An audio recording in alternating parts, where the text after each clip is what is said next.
Définie comme l'ensemble des espèces, des milieux et leurs interactions, la biodiversité est au cœur de nos vies. Au quotidien, elle nous rend des services inestimables, tels que la pollinisation, l'épuration de l'eau et de l'air, la fertilisation des sols, qui nous permettent de respirer, nous alimenter et nous soigner. Aujourd'hui, plusieurs causes menacent les équilibres du vivant, comme la destruction des habitats, l'introduction d'espèces invasives, la pollution ou encore le réchauffement climatique. Les territoires locaux sont en première ligne pour agir. C'est pourquoi le Val d'Amboise s'engage en faveur de la préservation de la biodiversité. Cet engagement s'est traduit par la réalisation d'un atlas de la biodiversité intercommunale, un outil pour mieux connaître la faune, la flore et leurs habitats du territoire. La communauté de communes du Val d'Amboise est résolument tournée vers une démarche de biodiversité. Cette démarche se caractérise par la création d'un atlas de la biodiversité pour chacune des 14 communes du Val d'Amboise. Et cette démarche a été rendue possible par un partenariat avec l'Office français de la biodiversité et le Conseil régional Centre-Val de Loire.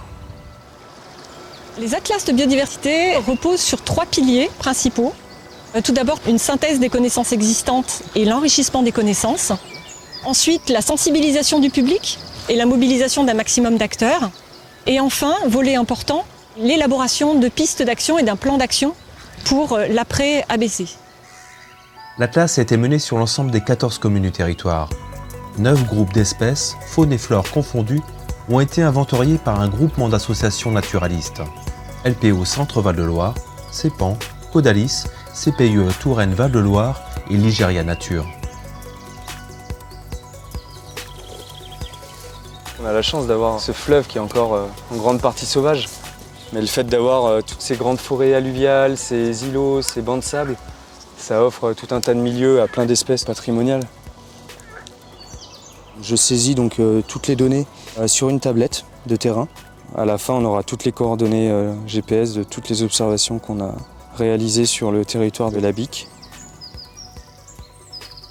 On a réparti le territoire de la communauté de communes en deux.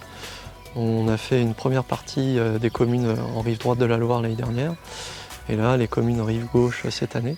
Et c'est aussi pour ça qu'on est à plusieurs structures. Plus il y a de monde sur le terrain, plus on est en mesure de faire un grand nombre d'observations. Par exemple, hier, on a encore trouvé l'azuré du serpolet, qui est un papillon protégé au niveau de la France. Alors, on sait que l'Indre-et-Loire a une bonne population, mais ce n'est pas forcément le cas dans les départements voisins. Donc on a quand même une responsabilité de préservation de l'espèce en tout cas. On est sur les alluvions de la Loire, avec un climat particulier aussi, le climat ligérien, avec des caractéristiques qui lui sont propres. Une gestion, généralement qui était par fauche ou pâturage extensif. Donc c'est un milieu original avec donc son cortège d'espèces qui lui est associé. Il y a une diversité d'habitats ouverts qui est très importante. Et dans chaque habitat, on retrouve des espèces différentes. Donc dès que tu perds un habitat, tu perds tout un pool d'espèces uniques qu'on ne trouve pas ailleurs, quoi. On avait plutôt tendance jusqu'à maintenant à plutôt faucher les bords de route à ce que ça soit bien ras. Ça, c'est contre-productif pour les insectes, puisqu'ils ont besoin de végétation, de fleurs. On a été contactés par la mairie de Limeray, parce qu'en fait, ils veulent faire des travaux sur un de ces bassins. Preuve que l'ABC porte ses fruits, puisque sans tout ce travail d'inventaire qui est en cours en ce moment, je ne sais pas si on aurait eu cette volonté de protéger les amphibiens.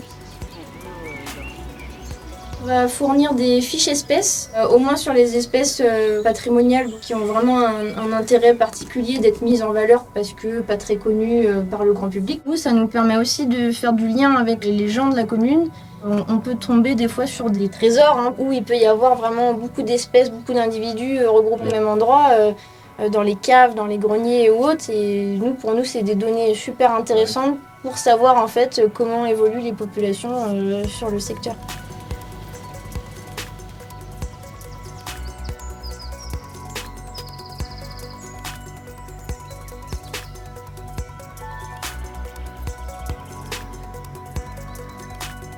Les collectivités qui souhaitent structurer leurs actions en un plan d'action sur une durée de 3 ans peuvent déposer donc un dossier de reconnaissance territoire engagé pour la nature, qui est une reconnaissance et non pas un label, et piloté au niveau national par l'OFB, mais déployé au niveau régional par l'Agence régionale pour la biodiversité. Vous l'avez sans doute compris, l'Atlas de la biodiversité intercommunale est un formidable outil de partage des connaissances. La démarche est rendue possible par la mobilisation de tous, avec les élus du territoire, les associations, les référents communaux, le service transition écologique de la communauté de communes du Val d'Amboise.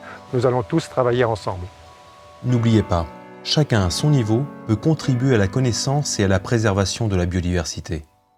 Participez à la démarche du Val d'Amboise en faveur du vivant.